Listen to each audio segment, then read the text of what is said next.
민주당 이재명 상임고문의 배우자죠. 김혜경 씨의 법인카드 유용 의혹을 놓고 경찰이 어제 경기도청을 압수수색했습니다. 이를 두고 민주당은 정치 보복이라며 반발하는 한편 윤석열 당선인의 배우자 김건희 여사에 대한 공세를 높이고 있죠. 관련 소식들을 백다혜 반장이 정리했습니다. 백다혜의 상황실 해시태그 문을 열겠습니다. 먼저 오늘의 눈길을 끄는 정치권 이슈들 해시태그로 볼 텐데요. 대선 영장전, 의사면허 결론, 이준석 대 고민정 이렇게 준비했습니다. 첫 번째 소식의 해시태그는 대선 연장전인데요. 대선이 끝난 지 한 달이 다 됐는데 무슨 연장전인가 싶으실 겁니다. 오늘 발제는 코로나에 걸려서 잠깐 자리를 비운 이 사람의 멘트로 시작해볼까 하는데요. 개인적으로 무척 보고 싶습니다. 이번 선거 역대급 비호감 대선이라는 평가도 받았죠. 배우자 리스크도 한몫했다는 평가입니다. 여야 후보 배우자들 한 차례씩 공개적인 사과 기자회견을 열었습니다. 처음 있는 일입니다. 앞으로 더 조심하고 더 경계하겠습니다. 국민의 눈높이에 어긋나지 않도록 또 조심하겠습니다. 대선은 끝났지만 구 대선 후보 배우자들의 뉴스가 여전히 뉴스의 중심에 있습니다. 먼저 민주당 이재명 상임고문의 부인 김혜경 씨와 관련해서는 경찰이 어제 경기도청을 압수수색했습니다. 총무과와 감사관실, 의무실 등 관련 부서가 대상이 됐는데요. 대리 처방 관련 자료도 확보하셨나요? 감사관실에서 어떤 자료 확보하셨나요? 경찰은 과잉 의전을 지시한 의혹을 받는 배모 비서관의 자택과 휴대전화도 압수수색했다고 합니다. 경찰이 수사에 초점을 맞추고 있는 건 김 씨를 과잉 의전한 의혹을 받고 있는 공무원의 채용 적법성, 그리고 법인카드 사적 유용과 대리 처방 의혹에 대한 부분들인데요. 법적으로 문제가 될 수 있는 부분들입니다. 경찰은 일단 고발된 내용을 중심으로 조사한 후 추가 수사가 있을 수 있고 김혜경 씨 소환 조사는 마지막에 이뤄질 것으로 보인다고 했습니다. 고발장에는 이재명 고문의 이름도 올라 있는 상태인데요. 국민의힘은 철저한 수사를 촉구했습니다. 특히 새 정부 출범을 앞두고 검경 수사권 재조정이 검토되고 있는 상황이라는 점을 강조하면서 경찰을 향해 수사 역량을 보이라고 했습니다. 이번 수사 결과는 경찰 수사 역량과 수사권 재조정에 관한 국민적 판단의 단초가 될 것이다.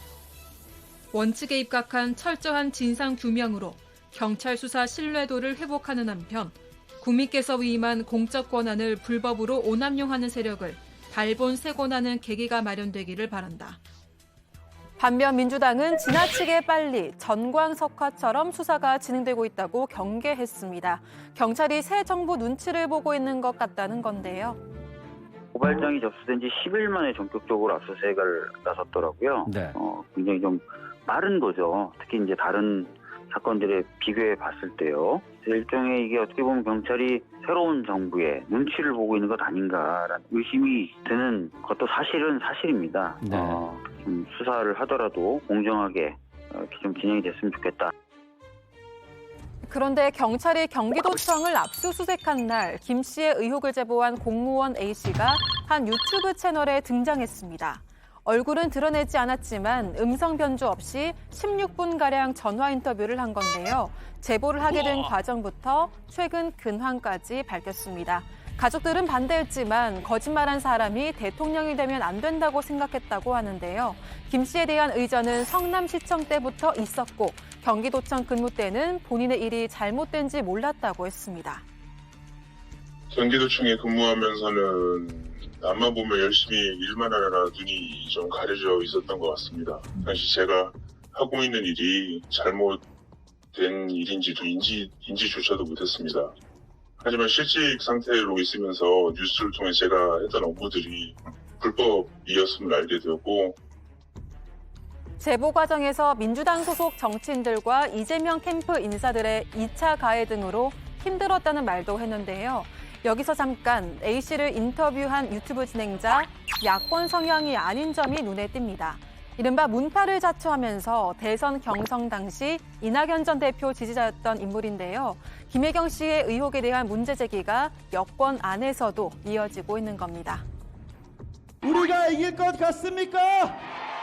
우리가 승리했던 기억 이제 생각나셨습니까? 우리는 그래서 다음 대통령을 이낙연 대통령으로 만들 수 있습니다. 이번엔 윤석열 당선인의 부인 김건희 여사 소식입니다. 집 앞에서 후드티에 청바지 차림으로 경찰견을 안고 찍은 사진이 공개됐죠. 어제 전해드렸는데요.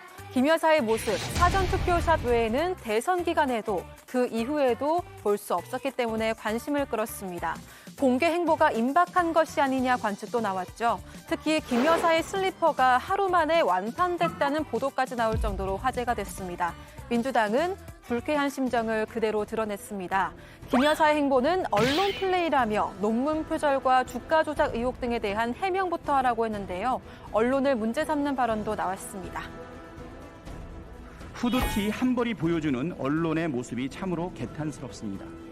허니문도 좋지만 김건희 여사가 허위로 학력과 경력을 위조한 사실은 5천만 국민들이 다 알고 있습니다. 주가 조작에 깊숙이 가담했다는 합리적 의심의 증거는 차고도 넘칩니다. 취재와 보도의 잣대는 그리고 기준은 같아야 합니다. 방송인 김어준 씨는 당선과 낙선이 가르는 명암 차이가 극명한 하루였다고 평가했습니다. 김건희 여사의 사진 공개가 공교롭게도 김혜경 씨의 압수수색과 같은 날 이뤄졌다는 점을 강조한 건데요. 김 여사는 경찰견에게 다가가서 너무 귀여워서 데리고 자고 싶다고 말했다고 보도했습니다. 김어준 씨는 이 말도 생뚱맞다고 했습니다. 본인이 이 시점에 그런 사진을 찍혀야 되겠다고 생각하지 않는 한 누구도 그런 사진을 찍을 수가 없어요. 여하간 당선자 부인에는 첫 대중 노출 메시지로는 TPO가 맞지 않는다는. 김건희 여사는 어제 반려묘 3마리 사진을 올리면서 그동안 비공개였던 인스타그램 계정도 공개로 전환했습니다. 2019년까지 코바나 컨텐츠가 주최했던 전시와 관련된 게시물이 대부분인데요. 윤석열 당선인 관련 게시물은 없습니다.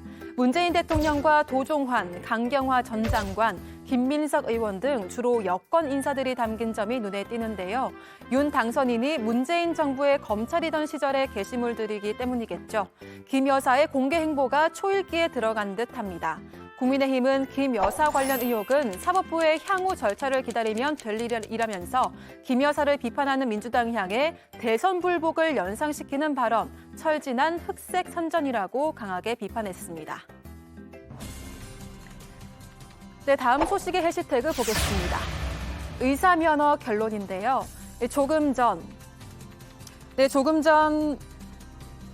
전 부산대가 조민 씨에 대한 조국 전 법무부 장관의 딸 조민 씨의 의학전문대학원 입학 취소를 결정했습니다. 앞서 부산대는 조국 전 법무부 장관의 아내 정경심 동양대 교수의 항소심 판결에 따라서 입학 취소 결정을 내린 바 있었는데요.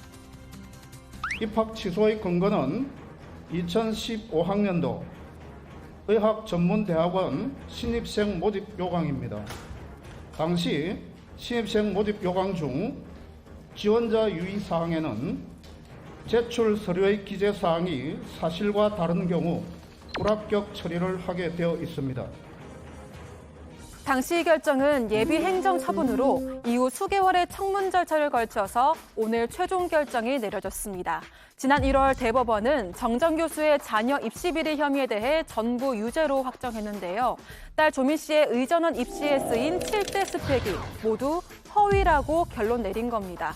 부산대가 입학 취소를 결정하면서 조민 씨의 의사 면허도 취소되는데요. 현행 의료법상 의대나 의전원 졸업자에 한해서만 의사 면허 취득 자격이 주어지기 때문입니다. 앞서 보건복지부는 부산대의 결정에 따라 의사 면허 취소 절차를 밟게 될 것이라고 밝힌 바 있습니다. 네, 이번 결정은 조민 씨에 대한 고려대의 입학 취소 여부에도 영향을 미칠 것으로 보이는데요. 고려대는 지난해 8월 입학 취소 처리 심의위원회를 구성해서 검토하고 있지만 아직 결론을 내리지 못하고 있습니다. 조 씨가 졸업한 한영 외국어 고등학교도 생활기록부를 수정하기 위한 절차를 진행 중인데요. 앞서 법원이 허위라고 결론 내린 7대 스펙 중 절반 이상이 한영 외고 생활기록부에 반영돼 고려대 입학 때 활용됐습니다. 네, 한편 조국 전 법무부 장관 아들의 허위 인턴 의혹과 관련한 재판도 남아있죠. 최강욱 의원은 조 전 장관 아들의 인턴 확인서를 허위로 발급했다는 업무방해 혐의를 받아 재판이 진행 중인데요. 이 사건으로 1심에서 징역 8개월에 집행유예 2년을 선고받았습니다. 관련해서 또 다른 혐의로도 재판이 진행되고 있는데요. 국회의원 선거 기간 중 조 전 장관의 아들이 인턴 활동을 실제로 했다는 취지의 발언을 해서 공직선거법 위반 혐의로 기소된 바 있습니다. 최 의원은 이 사건을 두고 기획수사이자 검찰권 남용이라고 주장하고 있습니다. 네, 마지막 소식의 해시태그는 이준석 대 고민정입니다. 국민의힘 이준석 대표가 연일 전국 장애인 차별철폐연대와 갈등을 빚고 있는데요. 전장현과의 갈등이 전부는 아닙니다. 이분과도 설전을 이어가고 있는데요. 급기야 제 SNS를 그만 보셔도 되겠다, 이런 이야기까지 나왔습니다. 이준석 대표는 대표이시고 저는 이번에 원내 전략부대표를 맡기 전까지는 어떠한 당직도 맡지 않았던 그냥 의원의 한 명인데 저의 SNS에 올라오는 글들마다 다 보시면서 거기에 대해서 자꾸만 지적을 뭔가를 하시더라고요. 이제 그만 좀 제 거를 보셔도 되겠다 싶은 말씀을 드리고 싶고. 당직을 맡기 전 그냥 의원의 한 명이었다는 고민정 의원. 집권 여당의 대표가 될 이준석 대표를 겨냥한 건데요.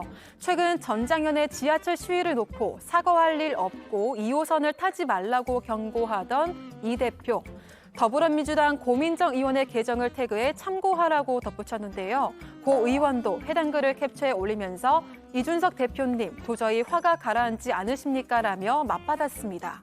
이 대표의 행위가 이젠 놀랍지도 않다면서 우리 세상을 더 이상 오징어 게임장으로 만들지 말라고 덧붙였습니다. 그런데 두 사람의 갈등, 이번이 처음은 아닌데요. 대선을 3주 남겨두고는 동물권을 두고 설전을 벌인 바 있습니다.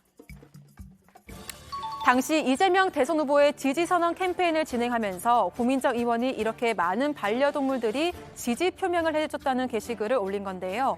이 대표가 당 대표로서 동물에 대한 선거운동은 지시할 계획이 없다며 컨셉질보다는 사람이 먼저라고 말한 겁니다. 이후 두 사람의 SNS를 통한 설전은 계속됐는데요. 이 대표의 동물권에 대해 진지하게 토론할 생각이 있으면 받아주겠다는 말에 국민이 보고 싶은 건 고민정 대 이준석이 아니라 윤석열 대 이재명의 정책 토론이라고 받아친 고 의원. 숙제 드리겠다는 이 대표의 말에는 국민의당에서 성상납 의혹이 사실인지 묻던데 그 숙제는 하셨냐며 반박했습니다. 네, 그리고 다시 현재로 돌아와서 자신의 SNS를 그만 봐달라는 고 의원의 지적에 아직 이 대표의 응답은 없습니다. 한 차례 전장현과의 1대1 TV 토론이 무산된 이 대표는 다른 방송과 일정을 조율 중인 것으로 알려졌는데요. 들어가서 어디에서 토론을 하는지 알려드리겠습니다. 전장현의 삭발투쟁이 이어지는 가운데 이 대표는 다시 한번 사과는 없다고 못 박았습니다. 제가 사과할 일 없습니다. 제가 전장현이 오히려 그런 저에게 장애인 혐오 프레임을 씌우려고 했던 것에 사과한다면 제가 받아줄 의향은 있습니다만은. 네, 오늘도 눈길을 끄는 세 가지 해시태그로 정치권 소식 살펴봤습니다. 지금까지 백다의 상황실 해시태그였습니다.